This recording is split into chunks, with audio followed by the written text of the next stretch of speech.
Recording in progress. Donc ça veut dire qu'on commence. Nicolas, oui, j'étais en train de te dire que on sait pas. Ça fait quoi? On s'est parlé il y a une douzaine d'années. Je faisais un documentaire sur les nouveaux journalistes et toi, tu donnais des cours, je crois, en data journalisme à Metz. Et là, donc, je t'ai retrouvé en librairie pour ce livre qui, moi, m'a passionné parce que je connaissais pas du tout. J'avais ce concept du bullshit job, quoi. J'avais lu quelques trucs de David Graeber, l'anthropologue, mort il y a l'année dernière, je crois. Il est mort il y a 1 an, non? Et toi, tu reprends cette histoire, et ce qui est vraiment intéressant dans ton bouquin, c'est que ça s'appuie sur des expériences personnelles. Et je trouve le plus intéressant. Enfin, tu essaies de théoriser des choses que toi-même tu as vécues. Et alors, je voulais commencer par tes premières lignes pour que les gens comprennent, et je vais en fait commencer par les dernières, pour que tu dis, page 233, j'ai écrit ce livre pour mieux comprendre ma propre expérience des bullshit jobs.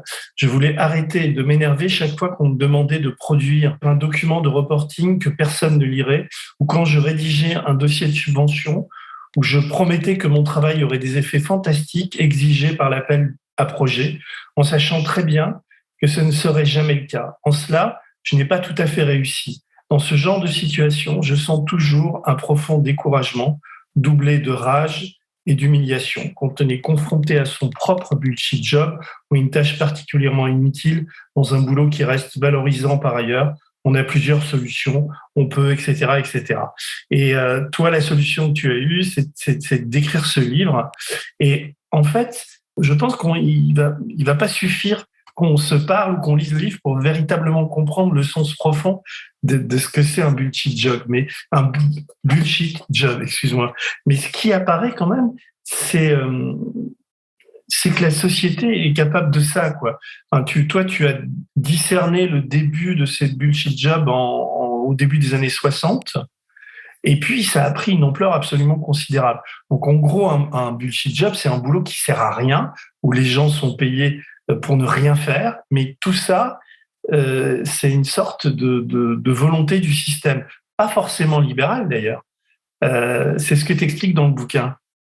Ouais, alors, juste sur la définition du bullshit job, je pense pas qu'on puisse dire qu'un boulot ne sert à rien, parce que là, il faudrait se poser la question de ce que c'est que l'utilité au sens large, ce qui serait la philosophie de très haut niveau. Moi, ce qui me pose problème, c'est plutôt les tâches qui ne servent à rien pour accomplir la mission que s'est fixée une organisation.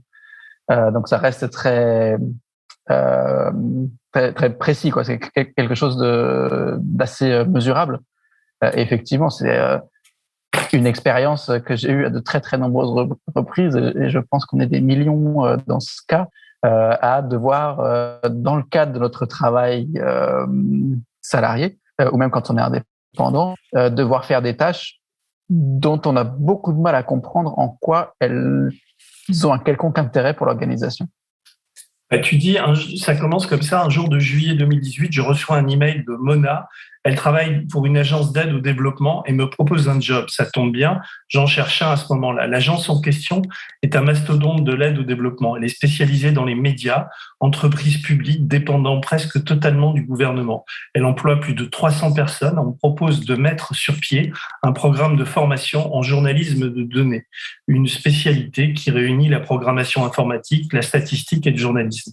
Comme j'ai passé les 10 années précédentes à ne faire que ça, je pense être capable d'accomplir cette mission et je l'accepte. Et c'est donc avant 2018, tu n'avais pas idée de ce que c'était, et là tu vas tomber dedans, quoi.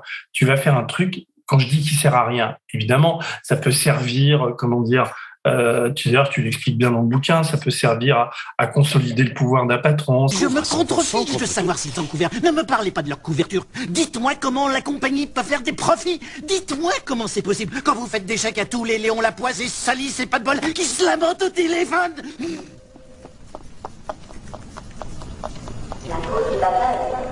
Ça peut servir un ego personnel, etc. Mais ce que je veux dire, c'est que économiquement, enfin même ça, enfin c'est compliqué à dire, mais j'allais dire économiquement ça sert à rien.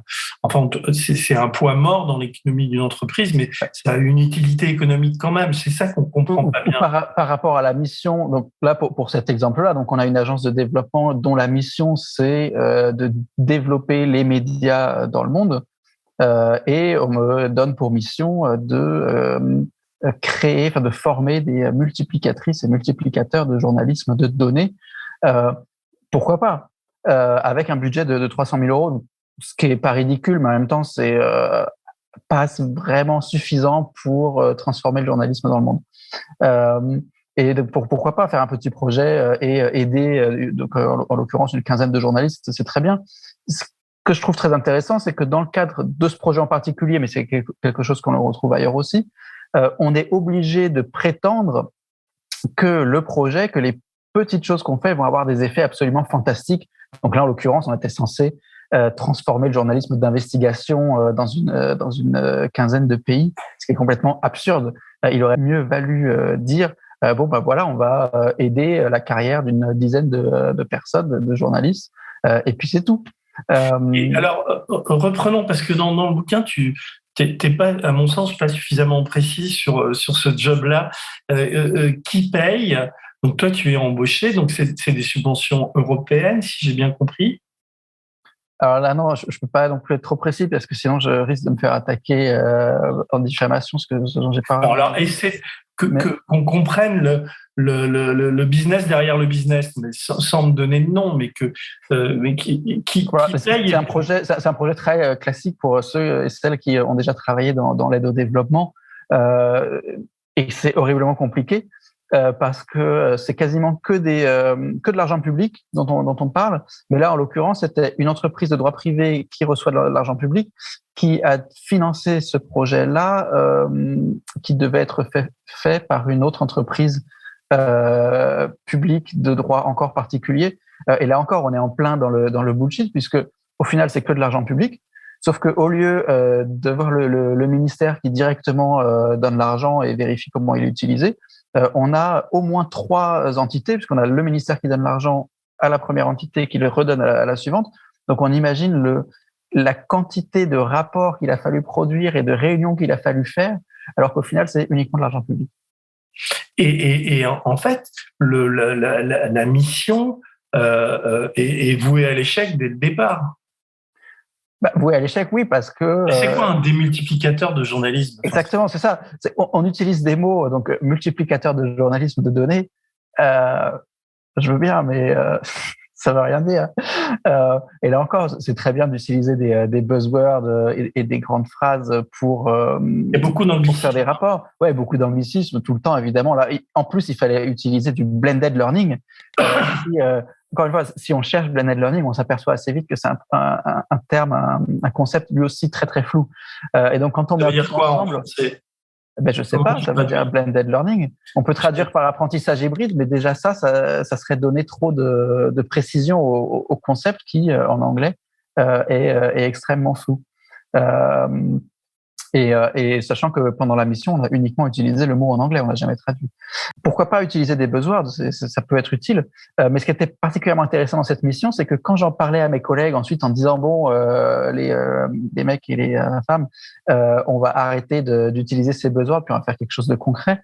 Ils étaient là, mais pas du tout. On nous a donné de l'argent pour faire des multiplicateurs, des multiplicatrices de journalisme de données en blended learning. C'est ce qu'on va faire. Je sentais que vous alliez être à la ramasse pour le parler start-up. Je vais vous faire une formation accélérée, parce qu'on n'a pas le temps. Et on va commencer par les bases. On commence avec j'ai un appel. J'ai un call. Ouais, ça se dit beaucoup. Ça va plus vite, on fait des mots anglais parce que ça va plus vite. Ça va plus vite que de dire j'ai un appel? Call, une syllabe, appel, 2, bim. Bim, bien joué, ok, on gagne du temps. On peut réduire tout de moitié comme ça. D'ailleurs, moi-même, je vais pas m'emmerder à finir cette phrase parce que... Et hop, on gagne du temps. Du temps pour vous apprendre une nouvelle expression de base. On poursuit avec le business plan, évidemment. Business plan, c'est juste une étude de marché, en fait. Okay. Non, n'importe quoi. Ah, non. C'est chiffrer son plan business à long terme, quoi. Ouais, ok. Le business plan, c'est chiffrer son plan business, d'accord? Et donc, ce que j'ai fait pendant quelques semaines, on tournait en rond comme ça, où je leur disais bon, arrêtez, on essaie de retomber dans le concret à un moment donné ou quoi. À chaque fois, donc je me heurtais à un mur, on me disait non, faites les multiplicatrices. Et donc ce que j'ai fini par faire, c'est proposer à peu près la même chose que ce que j'avais proposé jusque là, en me disant regardez, c'est génial, on va faire du blended learning, on va multiplier les journalistes. Et là, c'était le tapis rouge, donc j'ai pu mener mon projet comme je voulais, en faisant semblant. C'est ça qui est typique des bullshit jobs, c'est en faisant semblant de suivre d'accomplir la mission qui a été donnée, même si cette mission n'a aucun sens. C'est ce que, d'ailleurs, pour que les gens se rendent compte, tu expliques, j'assiste à des réunions surréalistes où des personnes pourtant diplômées et grassement payées peuvent passer 1 heure à discuter de la tournure de phrases à adopter pour écrire un tweet, des heures donc pour un message de 280 caractères publié en ligne, suivi en général d'emails tout aussi surréalistes où l'on se félicite d'avoir été liké ou retweeté. Pour une agence dont la mission est de soutenir le développement des médias dans le monde, ce temps passé à des sujets a priori dérisoires est curieux. Mais comment tu l'expliques fondamentalement sur cette mission-là? Ça veut dire que ça représentait combien de personnes qui travaillaient sur ce projet? Voilà, sur le projet en particulier, donc comme je disais, c'était un budget de 300 000 euros, en comptant mon salaire qui, je sais plus combien c'était ça peut être de l'ordre de 60 000 sur 3 ans, quelque chose comme ça. C'était pas un temps plein. Et puis après, le reste, c'était de la subvention. Et donc, comment expliquer le fait que... Excuse-moi, je reviens sur la question du nombre de personnes qui étaient complices, enfin, qui pratiquaient ces bullshit jobs. Ça représentait une communauté de combien? 10, 15, 20? Ouais, là, la division dont je faisais partie, ça devait être une dizaine de personnes. Ouais. Donc, 10 personnes qui font un truc complètement surréaliste, comme tu le dis, quoi. Et donc, c'est 10 personnes qui chacune avait un projet à peu près similaire au mien. Donc, chacune avait une enveloppe de quelques dizaines de milliers d'euros par an pour sauver les médias dans le monde. Et donc, chacun avait son truc. Il y en avait qui faisaient de la cybersécurité, il y en avait qui faisaient de l'éducation aux médias, il y en avait qui faisaient un truc dont j'ai toujours pas compris ce que c'était, une espèce de baromètre de la liberté sur Internet. Et effectivement, et chacun nageait dans cette espèce de flou complet où, quand j'essayais de comprendre précisément ce que chacun des projets faisait, quels étaient les moyens mis en œuvre pour accomplir quels objectifs, impossible d'avoir une réponse. Ça se passait où, ça? À Paris ou à Bruxelles ou à Berlin? C'était une grande agence de développement en Europe qui n'est pas en France. Qui n'était pas? Qui n'est pas en France. Qui n'est pas en France. Il faut dire, on fait un zoom à distance parce que toi, tu es à Berlin. Tu es chez toi peut-être ou dans ton bureau à Berlin et tu travailles là-bas. Tu es chercheur ou journaliste aujourd'hui. Tu journaliste, fais quoi? Journaliste et doctorant. Et doctorant en quoi? En anthropologie. En anthropoሎgie, comme Graeber, ton grand maître. Lui, il invente le concept de bullshit job. Et toi, tu es dans sa lignée, quoi, en quelque sorte, et tu as une vision un peu différente de la sienne. Ouais, Graeber, c'était un type qui était absolument génial pour mettre les pieds dans le plat. Et ce qu'il a fait sur les bullshit jobs, c'est qu'il a demandé à des dizaines de personnes qui avaient le sentiment d'avoir des boulots inutiles, de raconter leur quotidien. Et il en a tiré ce livre en 2018 qui est absolument génial, qui s'appelle Bullshit Job, une théorie.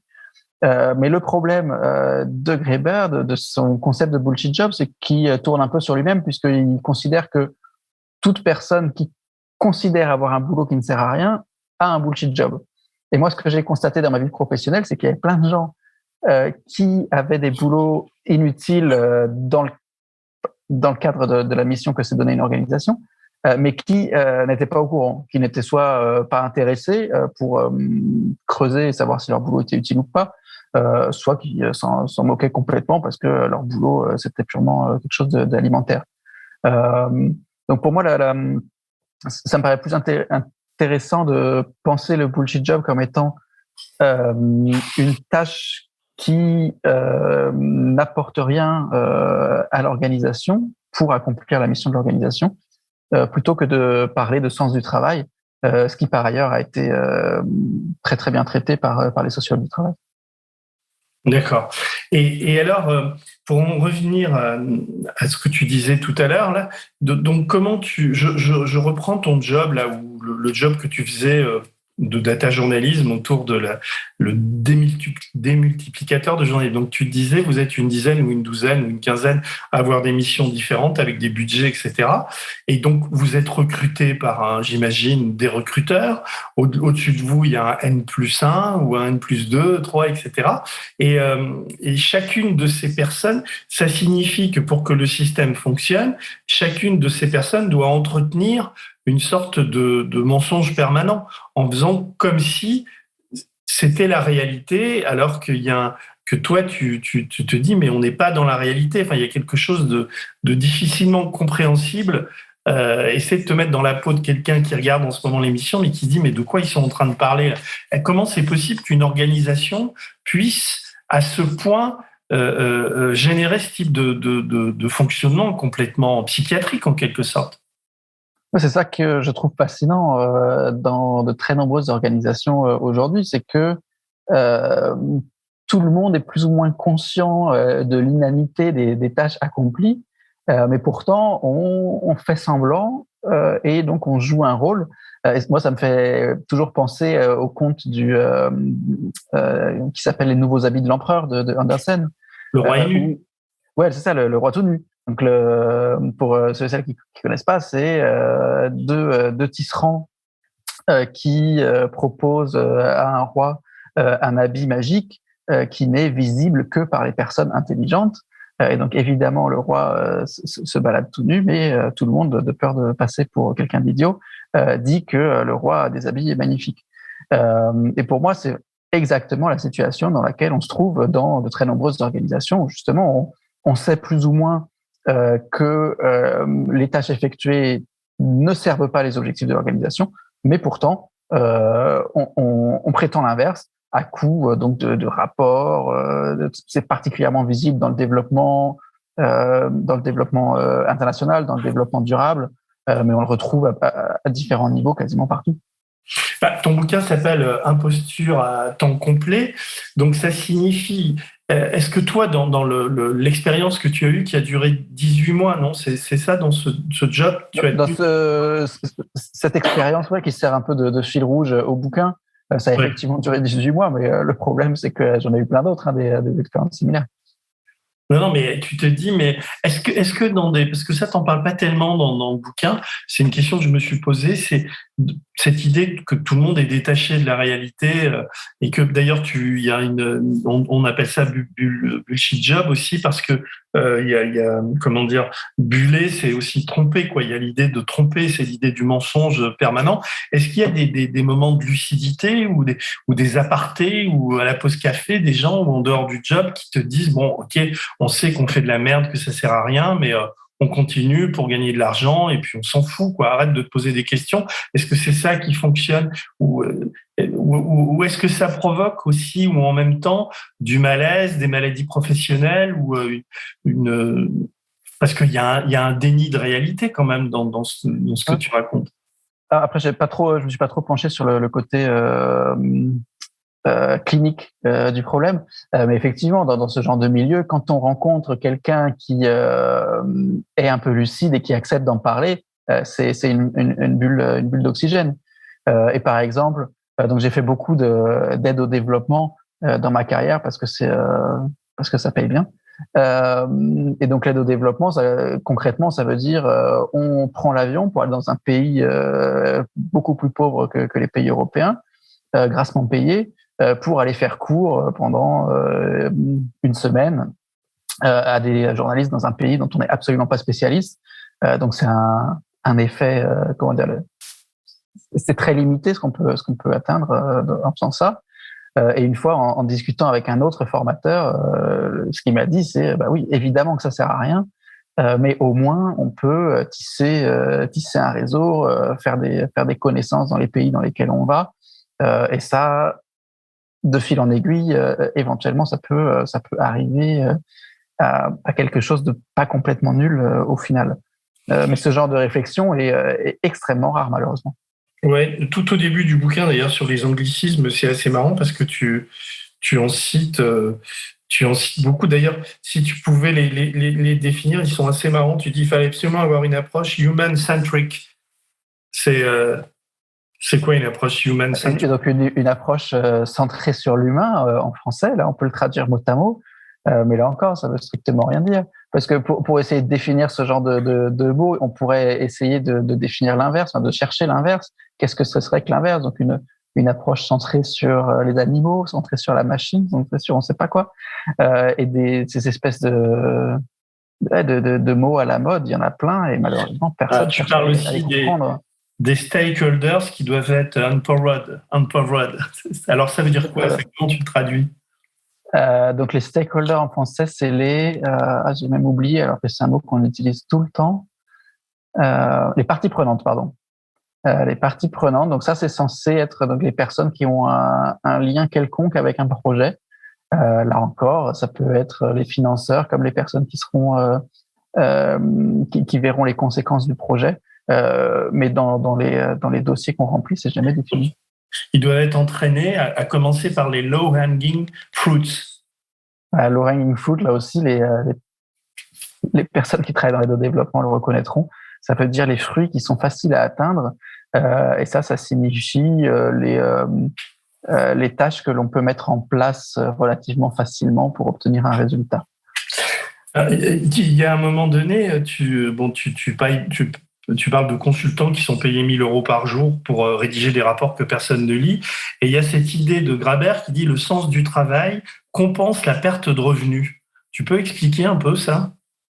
Alors ça, c'est l'idée qui est au centre de la théorie de Graeber sur les bullshit jobs, où lui, il dit OK, il y a des boulots qui sont inutiles et qui sont relativement bien payés, mais c'est parce qu'en fait, il y aurait une espèce de compensation où les boulots utiles sont mal payés. Donc, très concrètement, ça voudrait dire infirmier, infirmière, enseignant. C'est des boulots qui sont relativement mal payés, mais ils seraient mal payés parce que ils sont utiles. Donc, en fait, l'utilité viendrait compenser le salaire d'une certaine manière. C'est délirant. Là aussi, c'est délirant. Alors, ça peut éventuellement faire sens et expliquer certaines choses. Mais sachant que oui, c'est délirant parce que ça va aussi ce serait l'inverse de la théorie économique qu'on apprend à l'école. Mais le problème de cette théorie-là, c'est que elle fonctionne pas non plus tout le temps. C'est qu'il y a plein de boulots dont l'utilité est difficile à cerner, qui sont eux aussi très mal payés. Mmh. Alors ton livre, si on prend un peu de recul, il est composé de 3 parties. Tu as une première partie qui est la plus longue, hein, où tu essaies de voir la différence entre ce qu'on appelle les bullshit jobs et les boulots un peu plus intéressants. Et tu t'interroges sur pourquoi il y a une émergence dans les années 2010 de ces bullshit jobs, pourquoi il y a une accélération. Tu as une seconde partie, on va les reprendre d'ailleurs ces 3 parties si tu veux, mais d'une manière un peu générique. Tu as une seconde partie où tu te poses la question de qui ça profite et de comment ils peuvent exister. Et puis tu as une dernière partie qui est la suite de ça, où tu essaies d'aller plus loin sur cette idée de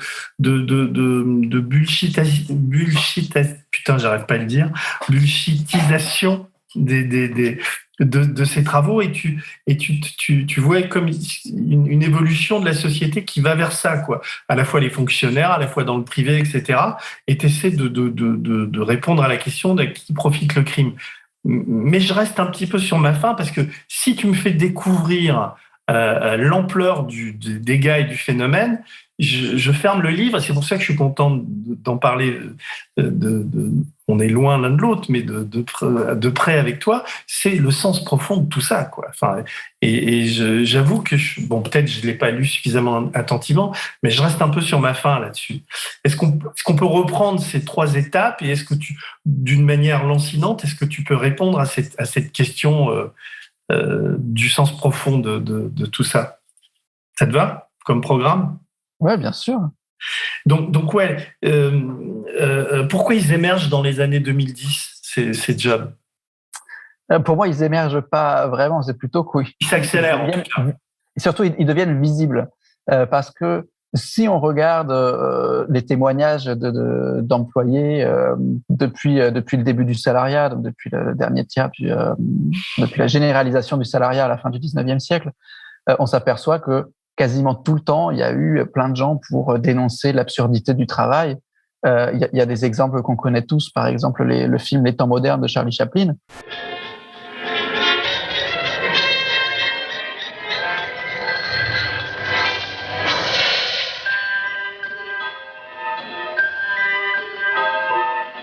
Que j'ai re-regardé pour le livre. Et en fait, on s'aperçoit que dans toute la durée du film, Charlie Chaplin montre que les usines où il va ne produisent strictement rien, en tout cas rien de visible, rien de concret. Et ce genre d'exemple, on en retrouve un peu partout. Dans les années 60, il y a la chanson Petite boîte que j'aime beaucoup aussi. Et ces gens-là dans le boîte vont tous à l'université, on les met tous dans des boîtes, petites boîtes. Dedans, il parle d'hommes d'affaires et d'avocats qui passent toute leur journée à boire des martinis en jouant au golf. Donc là encore, il y a une dénonciation de cette espèce d'imposture, de ce théâtre du travail. Et pareil, on pourrait continuer les exemples. J'aime bien aussi la chanson de Trust, antisocial, tu passes toute ta vie pour payer ta pierre tombale. Repose à toutes ces années de service. Là encore, on est dans la dénonciation du travail inutile. Mais ce qui se passe à la fin des années 2010, pendant toute cette période, on parlait de l'inutilité du travail, mais ce n'était pas un phénomène de société. Et pour moi, la raison, c'est que il y avait une croissance économique à l'époque, ou un dynamisme économique qui permettait à ceux et celles qui ne voulaient pas faire un travail inutile, tout simplement de démissionner et puis d'aller chercher un travail intéressant ailleurs. Ce qui se passe après, avec 2008 et la crise financière, c'est que justement, d'une part, il y a de plus en plus de personnes qui sont éduquées, qui ont été à l'université et qui peuvent avoir l'ambition d'avoir un travail très intéressant. Et puis par ailleurs, il y a cette crise financière qui fait que la situation financière de la grande majorité de la population est devenue extrêmement difficile parce que d'une part, c'est plus difficile de trouver un travail, et puis d'autre part, les prix de l'immobilier sont tels que on est obligé, ne serait-ce que pour payer son loyer, d'aller bosser. Et donc du coup, on s'est retrouvé avec des millions de personnes qui sont intéressées par le travail qu'ils font, qui ont conscience de l'inutilité de leur travail, mais qui ne peuvent pas le quitter parce que ils ont des dettes à rembourser ou un loyer à payer. Et donc du coup, pour moi, c'est ça la combinaison qui fait que les bullshit jobs sont apparus sur le devant de la scène, ont été mis en valeur. C'est que on ne peut plus prétendre que c'est une anomalie vouée à disparaître. On se rend bien compte que c'est quelque chose de fondamental dans notre société. D'ailleurs, il y a peu de chiffres dans ton livre, il y en a quelques-uns, mais j'ai relevé une statistique où tu dis que en 2015, Graeber, en tout cas c'est lui qui dit ça, que 2 Anglais sur 5 ont une sorte lui, il pense que 2 Anglais sur 5 ont des bullshit jobs, quoi. Ouais, c'est tout le problème. En tout cas, c'est tout le problème de ce que tu dis. En tout cas, des gens qui ont le sentiment profond que le travail qu'ils font sont d'une inutilité totale. C'est un sondage très sérieux ou pas? Oui et non, parce que justement, Graeber, il fonde son argument sur 2 sondages. Donc, il y a celui-là, puis il y en a un autre aux Pays-Bas. Et le problème, c'est qu'avec les sondages, on sait bien que c'est hyper biaisé. L'année dernière, il y a 3 sociologues qui ont publié un article en disant « Les bullshit jobs de Graeber n'existent pas ». Pourquoi ? Parce qu'on a fait un sondage qui montre qu'en fait, il n'y a que 5% des gens qui considèrent qu'ils font un travail inutile. Et pour moi, comme je dis dans le livre, les sondages, ça peut être très intéressant, mais quand on parle de l'utilité d'une tâche, c'est quelque chose de tellement profond et de tellement compliqué à définir que c'est pas avec un sondage qu'on va y arriver. Ce que j'ai préféré faire dans le livre, c'est mener l'enquête précisément sur quelques exemples très précis pour essayer de voir si, oui ou non, une tâche avait un sens pour accomplir une mission précise. Alors, tu donnes des exemples, tu donnes l'exemple des gens qui travaillent dans les aéroports, des sociétés de contrôle, tu donnes l'exemple des chasseurs de crocodiles. Est-ce que tu peux, comme ça, pour nous édifier, donner quelques exemples, et puis aussi dire ta vision de tout ça, c'est-à-dire, selon toi, intuitivement, ta lecture, tout le travail que tu as fait, quelle fourchette, quelle proportion de bullshit job dans une économie comme en France, par exemple? C'est très difficile. Alors, je vais reprendre l'exemple des aéroports parce que c'est quelque chose que j'ai un peu recherché et qui malheureusement est assez absent du débat public. C'est la sécurité des aéroports. Donc là encore, ça commence par une anecdote personnelle où un jour, pour prendre l'avion, j'ai été contrôlé aux explosifs. Là, c'est le petit tissu qui frotte sur la ceinture. Et là, bam, j'étais positif aux explosifs. Et donc, je me suis dit, catastrophe, je vais rater mon avion. Et en fait, pas du tout. Ce qu'a fait le policier, c'est qu'il il a refait le test une deuxième fois. J'étais toujours positif, je manque de bol. Troisième fois positif, quatrième fois négatif. C'est bon, on peut y aller. Et donc, quand on voit ça, on se demande, est-ce que tout ce système est fait vraiment pour empêcher les attentats ou est-ce qu'au contraire, c'est plus une espèce de théâtre qui est là, on ne sait pas trop pourquoi.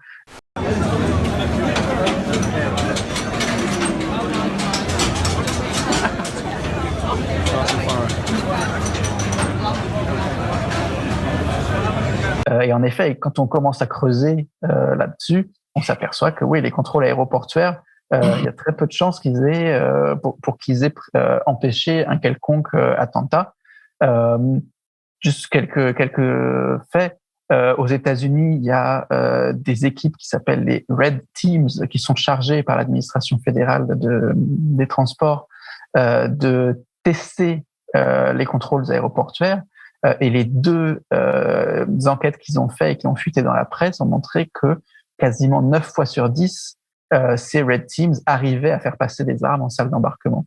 Donc, grosso modo, tous les systèmes de portiques de sécurité, rayons X, etc., n'arrivent même pas à atteindre leur mission première. Et puis l'autre chose, c'est que quand on regarde le détail des détournements d'avions, on s'aperçoit qu'il y en a plein qui ont été faits absolument sans armes et uniquement au bluff. Donc là encore, c'est pas avec des contrôles aéroportuaires qu'on va arriver à quoi que ce soit. Et là encore, on peut le lire dans le livre, il y a d'autres éléments d'enquête. Mais on s'aperçoit. Les chasseurs de crocodiles. Les chasseurs de crocodiles, c'est juste une blague. C'est une blague que je connaissais quand j'étais plus petit,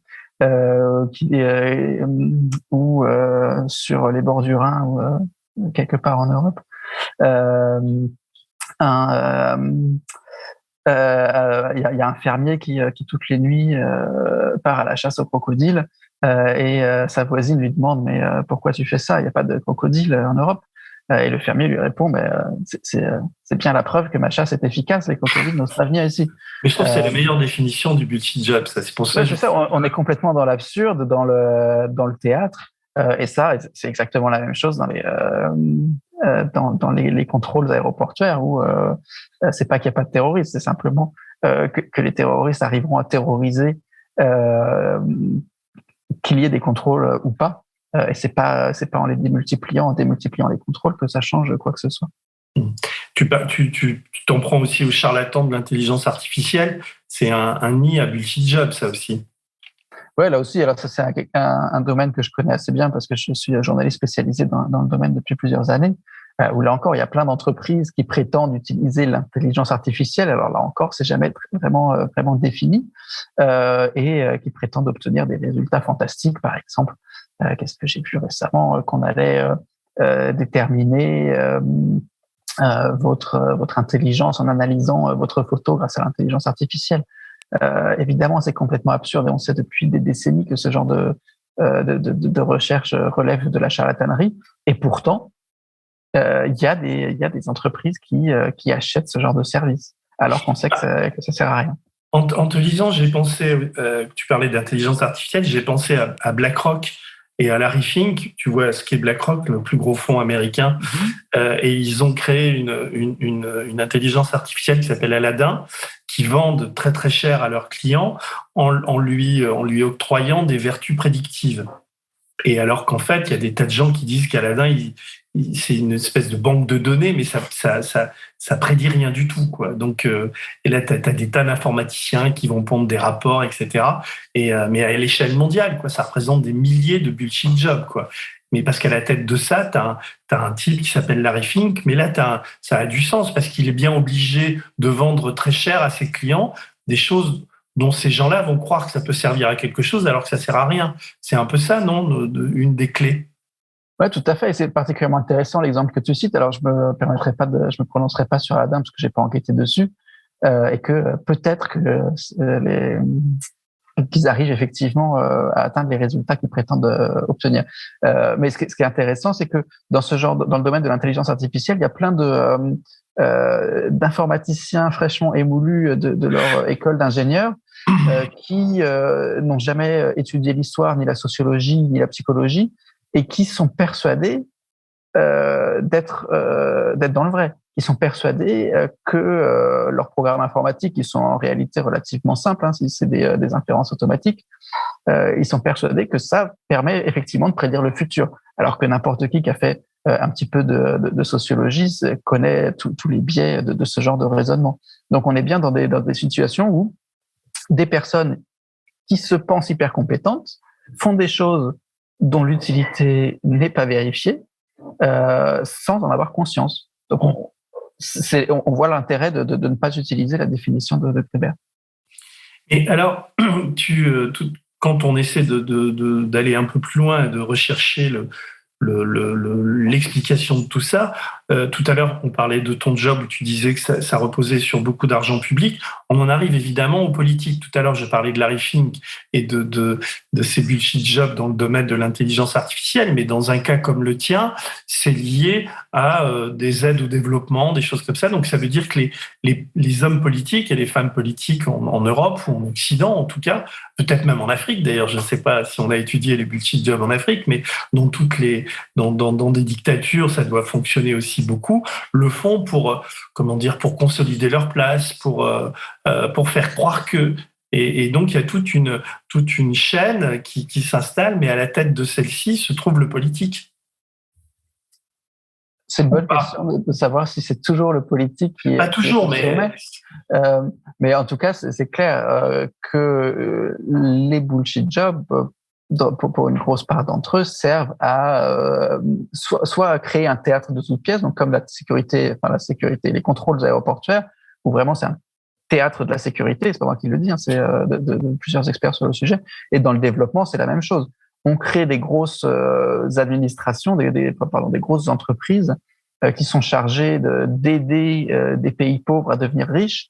On sait très bien que ça ne fonctionne pas parce que ça fait quand même quasiment 100 ans que ça ne fonctionne pas. Et on a essayé plein de choses. Donc, il s'agit évidemment pas de rendre plus riches des pays qui seraient pauvres, mais il s'agit bien de mettre en scène une volonté d'aider de la part de certains politiques. Donc, ouais, là, le bullshit job découle bien d'une volonté politique de ne rien faire, mais de prétendre faire quelque chose.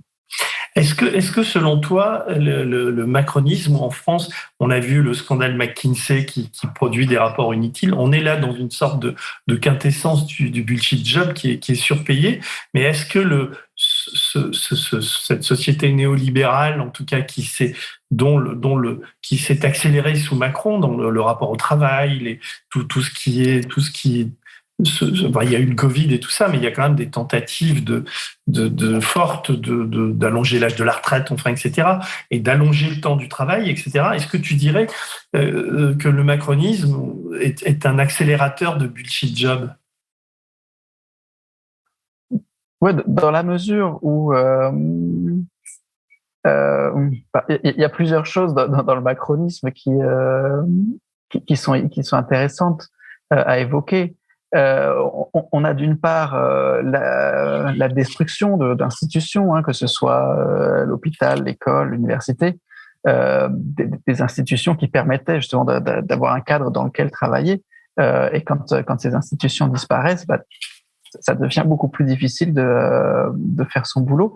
Et puis par ailleurs, il y a une espèce d'idéologie, comme tu disais, néolibérale, mais c'est à la limite, c'est souvent encore plus naïf que ça, quoi. On est quasiment dans ce que disait Sarkozy, là. C'est en travaillant plus que vous allez gagner plus et devenir riche. L'augmentation du temps de travail passera par 36 heures payées 36, 37 payées 37, 38 payées 38. Je n'ai pas changé. C'est travailler plus pour gagner plus, pas pour gagner moins. N'importe qui sait que c'est un peu plus compliqué que ça, mais Macron a porté cette logique à des sommets assez tragiques. Et on se souvient quand il a dit qu'il fallait traverser la rue pour trouver du travail. Bon. Je traverse la rue, je vous en trouve. Ils veulent simplement des gens qui sont prêts à travailler, avec les contraintes du métier. On est vraiment dans cette espèce de délire-là. Et les deux ensemble, donc d'un côté, on n'a plus de cadre, on n'a plus d'institutions qui permettent d'y voir clair dans la société, pour dire des choses un peu de manière caricaturale. De l'autre, on a une espèce d'incitation absurde au travail, quel que soit le travail en question. Il s'agit juste de travailler, on s'en fout que ce soit utile ou pas. Et donc, les deux ensemble, on travaille, on ne sait pas pourquoi, donc on a tout intérêt à mettre en scène une activité et qu'elle soit utile, absolument aucun intérêt. Et alors, la question mériterait une réponse longue, mais peut-être tu peux répondre d'une manière courte. C'est finalement ta deuxième grande partie du bouquin. C'est comment ces bullshit jobs peuvent-ils tenir et exister? Et in fine, la question qu'il y a derrière, c'est à qui ils profitent, quoi. Mais c'est d'abord comment ça peut tenir? Par quelle magie? Ouais, ce qui m'a vraiment intéressé dans le livre, c'est qu'on a ces idées d'économie un peu basiques, on va dire, mais qui percolent partout dans le discours public, qui est que les entreprises doivent produire de manière efficiente, parce que si elles le font pas, il y aura des concurrentes qui vont arriver, et du coup, ceux qui sont pas efficients vont mettre la clé sous la porte. Et donc, par conséquent, les bullshit jobs, les boulots inutiles ne peuvent pas exister. Il y a encore plein de gens qui en sont convaincus. Sauf que quand on regarde dans le détail comment les entreprises prospèrent, c'est rarement en étant les meilleurs. Au contraire, on a plein d'exemples où les entreprises qui prospèrent sont celles qui sont les plus proches du pouvoir politique et qui vont pouvoir récupérer soit des subventions, soit des espèces de tours de passe-passe législatifs pour pouvoir écraser leurs partenaires. Et ça, c'est un exemple parmi d'autres. Mais l'efficience est clairement pas au cœur de notre système. C'est d'une part la proximité avec les politiques, d'autre part, on peut parler aussi d'exploitation, que ce soit d'exploitation des salariés en Europe ou dans d'autres pays. Il y a plein de manières pour une entreprise de se maintenir à flot qui n'ont pas grand-chose à voir avec l'efficience. Donc, on peut tout à fait avoir plein de bullshit jobs dans une organisation, par ailleurs, très pleine, qui a beaucoup de succès. Et alors, j'ai découvert en te lisant une loi que je ne connaissais pas, c'est la loi de Goodhart, donc du nom d'un économiste britannique que je connaissais pas non plus, qui a travaillé sur ce sujet-là dans les années 70 et qui a révélé une règle qui dit que dès qu'une mesure, donc un calcul, enfin une mesure devient un objectif, elle cesse d'être une bonne mesure. Et en fait, elle in fine, ça veut dire qu'elle fait s'effondrer une économie, quoi. Et tu donnes l'exemple du Royaume-Uni avec les hôpitaux, le Danemark, les centres d'appel téléphoniques, et la France, les classements universitaires. Tu peux développer un petit peu, parce qu'on est au cœur du problème des bullshit jobs, là. Ouais, donc les trois exemples, comme tu les as mentionnés. Donc le premier, c'était au Royaume-Uni. Les hôpitaux ont été incités, alors je sais plus si c'était par le biais de primes ou autre, mais ont été incités à réduire le temps d'attente au service d'urgence. Et donc, qu'ont fait les hôpitaux? Ils ont réduit le temps d'attente au service d'urgence. Comment? En faisant patienter les malades dans les ambulances. Comme ça, on attend beaucoup moins longtemps dans le service d'urgence. Le deuxième, c'est au Danemark, où un centre d'appel dans un service qui ressemble à peu près aux caisses d'allocation familiale ont été incités à être très efficaces au téléphone. Service client d'Orange Mobile, bonjour. Oui, bonjour, je voudrais résilier l'abonnement de ma box. Alors dans ce cas-là, il me faudrait votre numéro de client, s'il vous plaît, c'est sur votre facture. Oui, donc c'est le 81267B. En fait, je voudrais résilier l'abonnement de ma box. Ah oui, mais là, vous n'êtes pas au bon service. Et pourquoi vous m'avez demandé mon numéro client? Parce que c'est la procédure, banane. Allez, je vous transfère. Et donc, ils étaient incités à avoir des conversations de 3 minutes ou moins avec les personnes qui appelaient. Donc, ce qu'ils ont fait, c'est que, au bout de 2 minutes 50, ils ont demandé à la personne de raccrocher et de rappeler. Comme ça, les conversations duraient moins de 3 minutes et tout ça était très efficient. Et le dernier, qui est en France, sur les les universités, il y a un classement d'universités dont tout le monde s'accorde à dire qu'il n'est pas très intéressant, qui s'appelle le classement de Shanghai, mais qui est assez connu. Et dans ce classement de Shanghai, parce que une des mesures qu'ils utilisent, c'est le nombre de prix Nobel dans une université et le nombre de publications scientifiques, fait qu'il y a une espèce de prime à la taille. C'est que plus l'université est grosse, plus il y a de chances qu'il y ait des prix Nobel dedans et plus le nombre de publications va être élevé. Donc, il faut avoir de grosses universités pour être haut dans le classement de Shanghai, et qu'a fait la ministre française de l'enseignement supérieur et de la recherche. Elle a fait fusionner les universités. Donc, je me souviens plus combien il y en avait avant et combien il y en a maintenant, mais ça a été un énorme chantier pour les universitaires pendant de nombreuses années.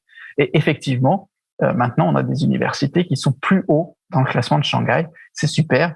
Concrètement, ça a juste provoqué des centaines ou voire des milliers de réunions qui n'ont absolument pas fait progresser la recherche, mais il y a eu ce résultat-là qui est dans un classement dont tout le monde sait qu'il n'est pas très utile. On a 3 universités qui sont maintenant plus hauts. Et c'est vrai que sous cet angle-là, enfin, on mesure le niveau de la catastrophe, quoi. Ouais, ce qui est génial, c'est que dans tous ces domaines-là, les personnes à qui j'ai parlé avaient complètement conscience de l'inanité de la chose, mais faisaient quand même parce que c'est trop risqué de dire que ben non, puisque c'est complètement con, on ne va pas le faire. Tu parles aussi pas mal quand même, tu abordes la question des affections psychiques, quoi, que tout ça produit quand même des drames humains. Il y a à un moment donné, quand un salarié ou même un hiérarque prend conscience de l'inutilité de son job ou de la folie de cette fonction, ça peut le rendre complètement, pour le moins malheureux, mais autrement de dériver vers la psychiatrie, quoi. Alors oui, comme je disais tout à l'heure, je me suis pas penché sur le problème clinique, mais cela dit, même sans prendre conscience, puisque parfois on demande, pour reprendre l'exemple dont on parlait tout à l'heure là sur les journalistes multiplicateurs les multiplicateurs de journalisme de données, quand on a des projets avec des intitulés pareils, si on essaye de chercher leur sens et qu'on ne prend pas conscience qu'il n'y a pas de sens derrière, que les personnes qui nous demandent de faire ça n'ont pas de vision précise en tête. Quand on essaye de trouver le sens, c'est vraiment la quadrature du cercle. Et moi, j'ai vu plein de chefs de projet qui sont souvent de jeunes femmes, parce qu'on donne ces boulots dégueulasses à des jeunes femmes, qui, dans des projets pareils, qui n'avaient ni queue ni tête, étaient chargés de tout remettre ensemble et d'écrire les rapports qui permettent de dire à l'organisme financeur que tout s'est bien passé. Sauf que quand rien n'a de sens, c'est hyper difficile de faire ce boulot-là. Donc, on est obligé de se creuser la tête pour y arriver. Et souvent, ouais, j'ai vu des jeunes femmes partir en burn-out parce qu'elles n'y arrivaient pas. Mais alors, c'est un livre qui sous une couverture, un titre un peu, on va dire, ironique, en fait, est vraiment important sur le regard qu'on peut porter sur l'économie, et surtout que c'est pas de la théorie, quoi. Tu donnes des tas d'exemples, et l'accumulation d'exemples, en tout cas, fait foi à un moment donné. Et il y a, tu cites, j'aimerais que je vais pas le lire à chaque fois, mais tu cites une émission de télévision, en Norvège, en août 2016, sur un test qui est fait sur des investisseurs, des capacités, tous les analystes financiers qui te disent il faut investir 1000 €, nous on est les meilleurs, on veut conseiller telle action et telle action. Et là tu donnes un exemple avec 4 groupes, est-ce que qui montre bien l'inanité ou en tout cas la bêtise de tout ça, quoi. Ouais, cet exemple, c'est une émission de télé qui est absolument géniale, qui a été diffusée, je crois, en 2016. Vi inne I noe som heter Geitasår. Det ser som veldig mæ. Et on peut en trouver un résumé en anglais. Et donc, ce qu'a fait le présentateur, c'est qu'ils ont fait 4 équipes. Ils ont demandé à 4 équipes d'investir 1000 € en actions. Le but du jeu étant de sélectionner les entreprises les plus dont ils pensaient qu'elles allaient rapporter le plus. Et donc, ces 4 équipes, il y avait des gestionnaires de portefeuille professionnels, donc des gens dont c'est le métier d'investir l'argent des autres. Il y avait un astrologue, il y avait 2 blogueurs mode, et il y avait enfin une vache Et pour savoir comment la vache a choisi ses actions, on lui a demandé, on a découpé le champ en 25 cases, parce qu'il y avait 25 sociétés pour lesquelles on pouvait choisir, et on a attendu que le bœuf fasse ses bouses dans les différentes cases, et on a ensuite acheté les actions correspondantes. Et le résultat de l'expérience, après, je crois, 3 mois, au bout de 3 mois, les actions choisies par les gestionnaires de portefeuille avaient été beaucoup moins performantes que celles des blogueurs mode, et même que celles choisies par les bouses de vache. Et donc ça montre bien de manière drôle que ce qu'on appelle la gestion active de portefeuille, bien souvent, ne rapporte pas plus qu'une gestion passive. Oui, ça veut dire que les types font des calculs et à terme, leurs calculs servent à rien, quoi. Ça, c'est un exemple précis, mais c'est vrai que souvent, on peut se poser des questions, quoi. C'est tellement aléatoire. Ouais, alors ça sert à rien, il faudrait nuancer. Et dans un essai de 250 pages, c'est sûr, j'ai pas forcément toujours le temps de nuancer. Il y a plein de situations où les gestionnaires de portefeuille sont très utiles. Si vous voulez investir uniquement dans des industries qui ne détruisent pas la planète, par exemple, là, il va falloir avoir des gens qui vérifient pour chaque action ce que fait réellement l'entreprise derrière. Il y a une définition que j'aime bien, enfin une métaphore que tu utilises pour expliquer ce que c'est qu'un bullshit job, c'est l'ornithorynque, quoi. Tu dis les bullshit jobs sont à l'économie classique et néoclassique, ce que l'ornithorynque était à la biologie pré-darwinienne. Il ne rentre pas dans les cases autorisées. Tu peux expliquer cette métaphore ? Comme je disais tout à l'heure, dans l'économie basique qui percole dans le discours public, il y a cette idée que les entreprises payent des salariés pour accomplir quelque chose d'utile, et que si les salariés deviennent inutiles, alors ils seront licenciés. Donc ça, c'est l'économie de base, on va dire, pour laquelle les bullshit jobs sont impensables. Exactement comme les ornithorynques étaient impensables pour les naturalistes du XVIIIe siècle, quand ils ont vu un ornithorynque pour la première fois, qui était quand ils sont arrivés en Europe dans une grande bassine d'alcool, ils ont dit mais non, c'est un faux, ce n'est pas possible. Et il a fallu attendre quasiment un siècle pour avoir une nouvelle théorie en sciences, en biologie, pour que l'ornithorynque devienne quelque chose de pensable. Et ce que je trouve intéressant avec les bullshit jobs, c'est qu'il faudrait développer une nouvelle théorie économique pour que les bullshit jobs deviennent quelque chose de pensable, deviennent autre chose qu'une espèce d'anomalie qui fait rigoler, mais que les économistes regardent de manière dédaigneuse en disant « ça ne peut pas exister parce que ma théorie ne permet pas qu'ils existent ». Et c'est vrai qu'ils sont pas pris en compte dans les débats politiques ou économiques, on n'en parle jamais, quoi. Et quand on ferme ton livre, on se demande mais pourquoi c'est jamais abordé sous cet angle-là, quoi. C'est vraiment intéressant. Et j'ai relevé aussi une suisse à avoir, quoi. Tu donnes les Suédois qui ne travaillent pas au XVIIe siècle, on les appelle les voleurs de temps. Ouais, alors il y a plein d'exemples historiques dans le bouquin. Effectivement, alors ça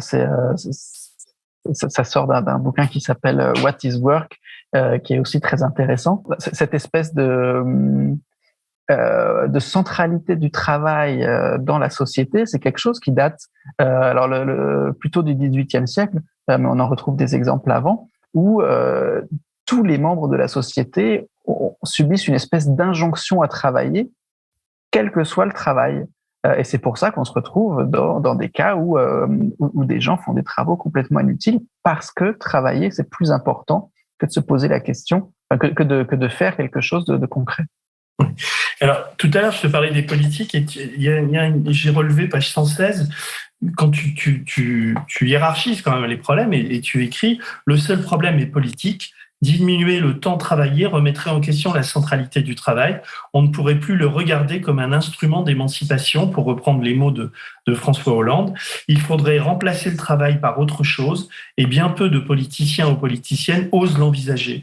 Au lieu de cela, c'est le travail que l'on redéfinit sans cesse afin qu'il puisse remplir les journées des citoyens et des citoyennes. Parce qu'en fait, par petites touches dans ton livre, tu donnes finalement ton avis, quoi. J'ai l'impression que tu es plutôt favorable, toi, à la semaine de 20 heures où tu te dis ça sert à rien de tant travailler.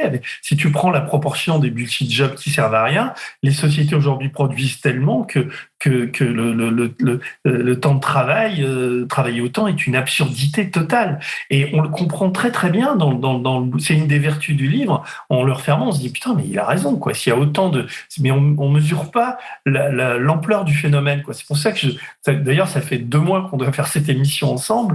Bon, il y a eu la guerre, il y a eu tout. Je m'excuse d'ailleurs d'avoir passé autant de temps, mais quand j'ai lu ton bouquin il y a 2 mois, j'étais scotché, quoi, parce que quand on prend le problème sous cet angle-là, on repense complètement notre rapport au travail et évidemment à la politique. Ouais, merci. Mais quand tu disais tout à l'heure qu'il n'y a pas de théorie dans le bouquin, je suis pas complètement d'accord. Il y a une théorie derrière que j'ai pas explicitée pour pas ennuyer les lecteurs et lectrices. Mais il y en a quand même une. Et effectivement, quand on regarde le problème sous cet angle.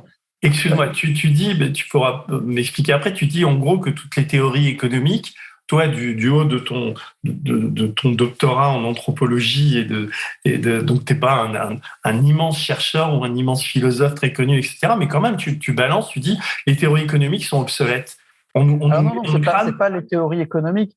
Moi, ce que je trouve intéressant, ce que j'ai essayé d'étudier dans le livre, c'est pas vraiment la théorie économique en tant que telle, même si j'ai une formation d'économiste et je pense que je connais un petit peu.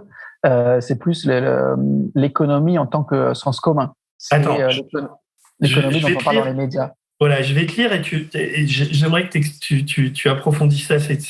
Tu dis, page 126, pour être honnête, je dois dire qu'une part considérable des économistes ont depuis longtemps identifié les limites des théories classiques et néoclassiques véhiculées par la plupart des politiciens, des politiciennes et des journalistes. Celles que l'on enseigne toujours dans les premières années du cursus universitaire restent exclusivement fondées sur ces théories obsolètes.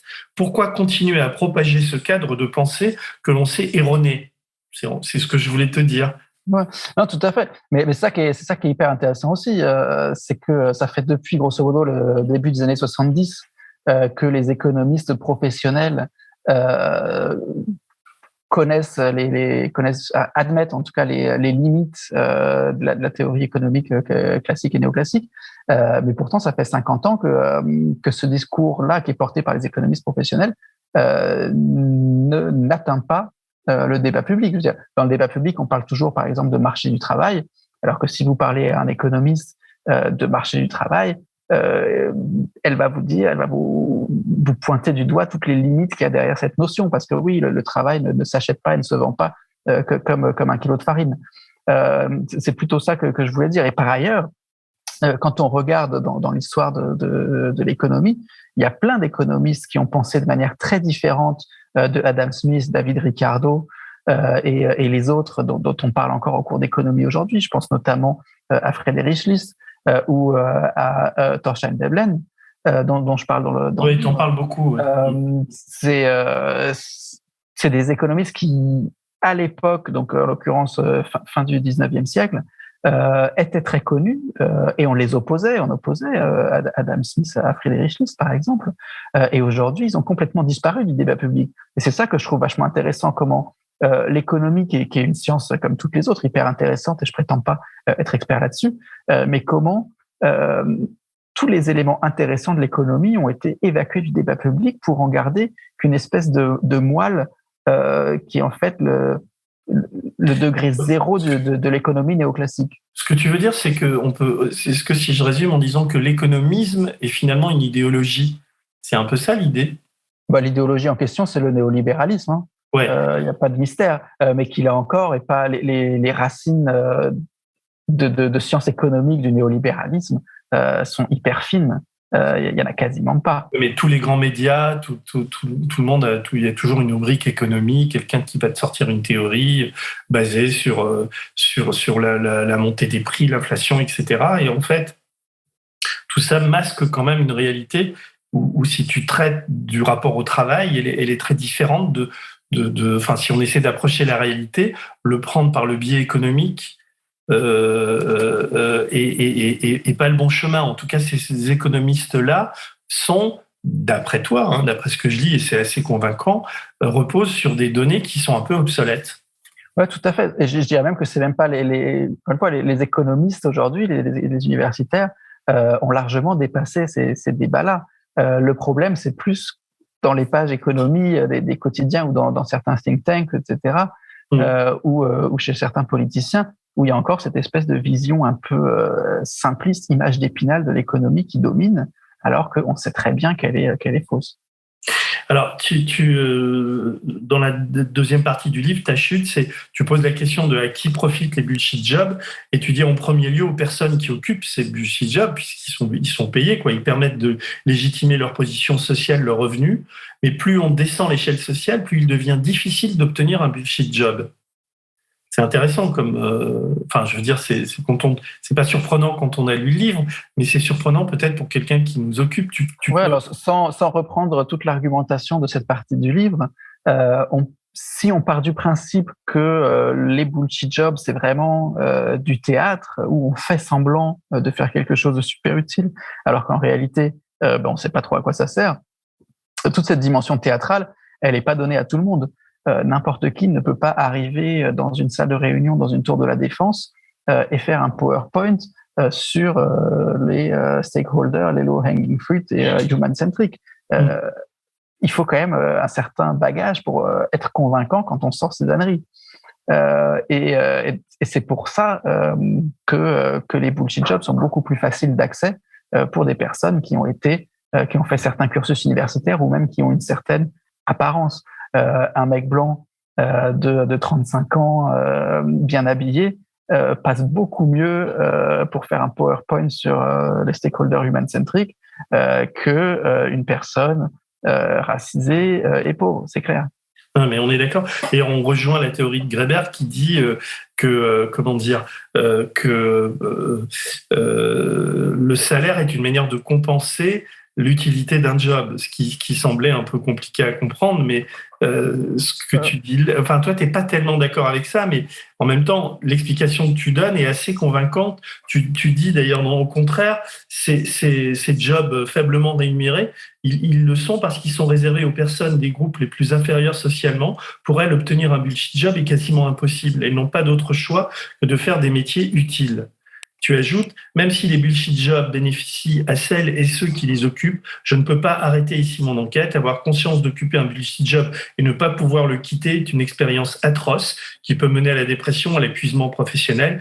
Et ensuite, le chapitre qui suit, et on va clore, on va encore prendre un peu de temps pour l'expliquer, mais c'est vraiment d'expliquer pourquoi ils sont de plus en plus répandus et à qui profitent-ils vraiment. Ouais, c'est ça. Donc, comme tu disais, je pense que les bullshit jobs profitent en effet à ceux qui les occupent parce qu'ils sont difficiles d'accès pour les autres. Mais c'est pas comment dire, c'est pas la fin de l'histoire. C'est que si on regarde le mode de société qui est créé en partie par les bullshit jobs, on s'aperçoit parce que les bullshit jobs reposent sur rien et sont uniquement du théâtre, c'est hyper difficile dans un bullshit job de remettre en cause le pouvoir d'un chef, par exemple. Non, pour t'aider un peu, parce que je te dis, tu parles des liens de loyauté à un moment donné, et j'ai noté dans une organisation où les bullshit jobs sont nombreux, les relations ne peuvent être fondées sur le travail effectué. Et pour cause, il n'y en a pas. Au contraire, elles se fondent sur les comportements.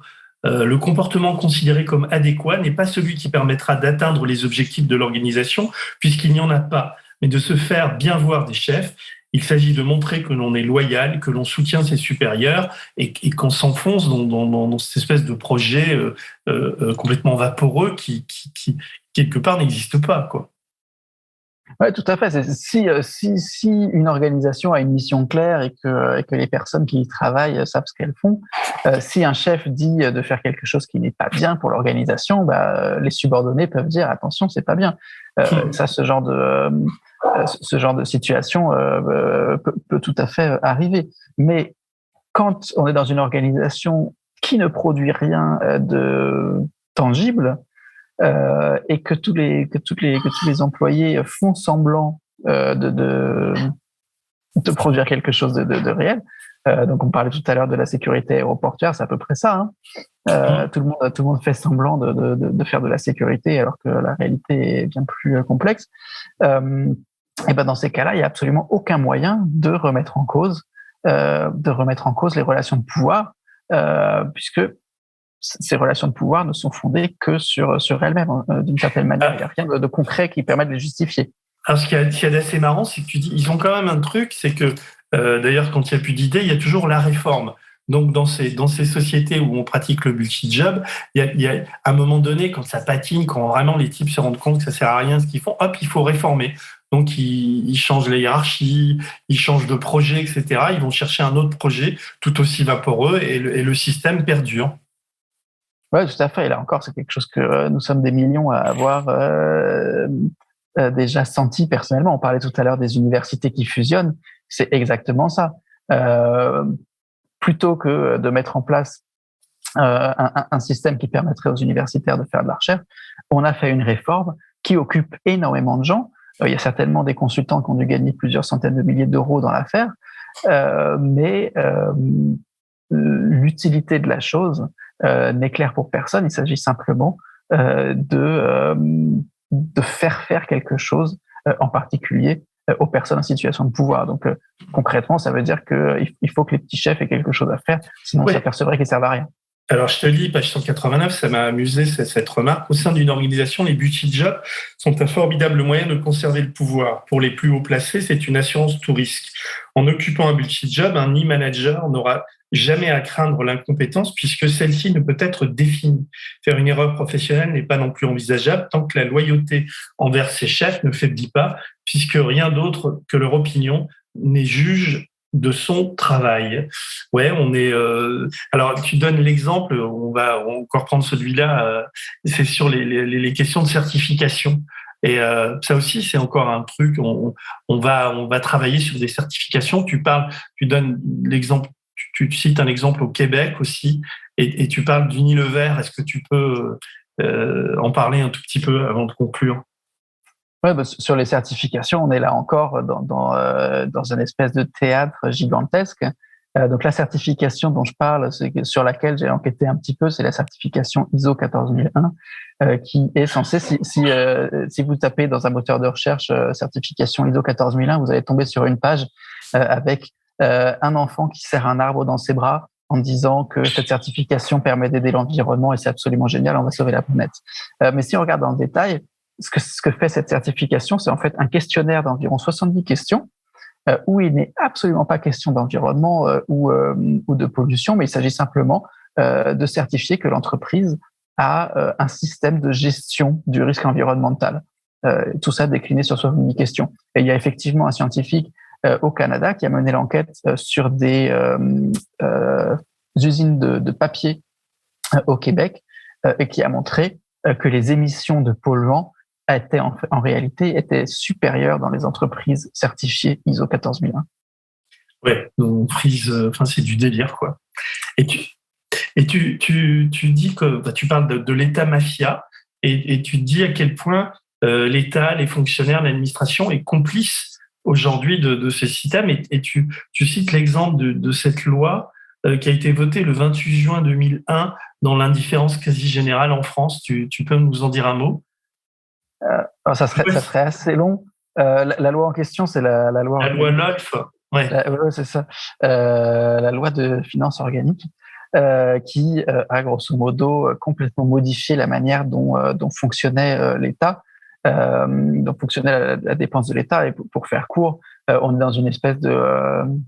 on retrouve la loi de Goodhart partout, puisque chaque ministère, chaque section dans les ministères a maintenant des objectifs chiffrés qu'il faut absolument atteindre, et donc on retrouve tous les problèmes de ce genre de mécanique.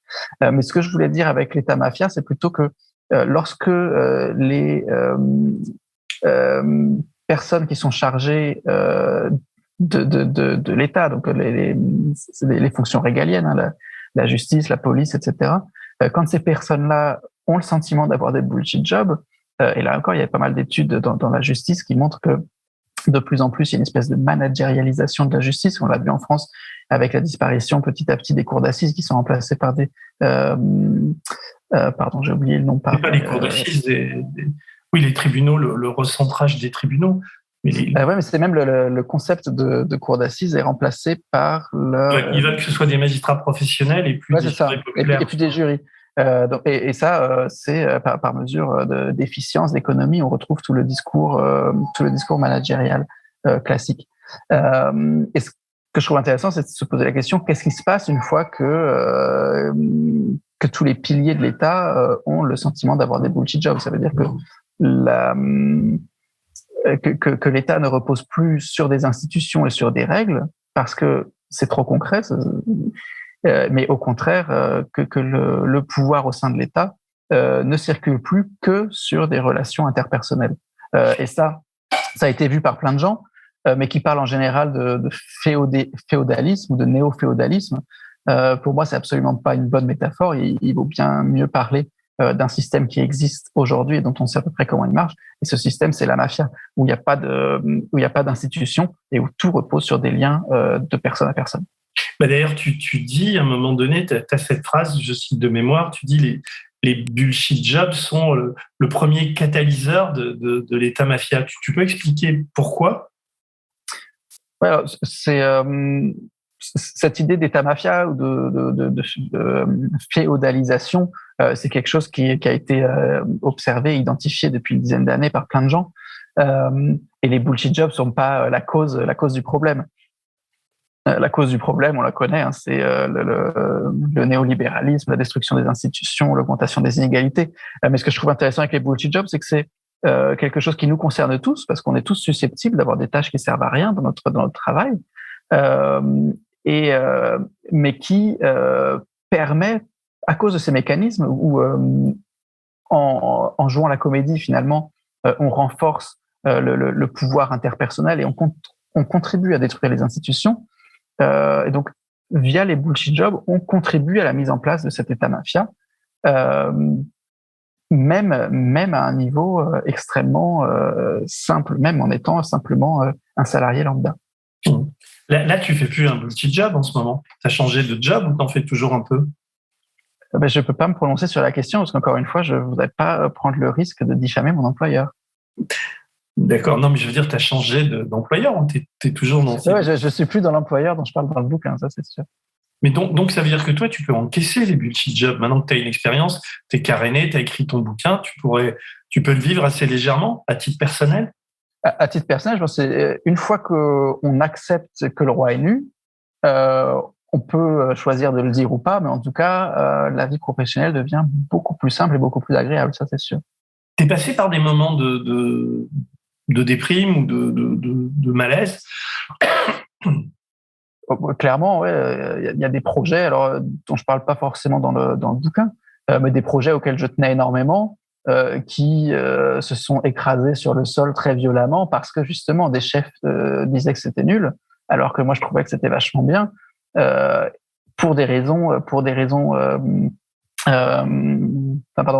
les raisons pour lesquelles les chefs ont laissé tomber les projets étaient souvent d'ordre politique, d'ordre de faveur à rendre à telle ou telle personne. Ça, c'est des choses que j'avais pas vues à l'époque.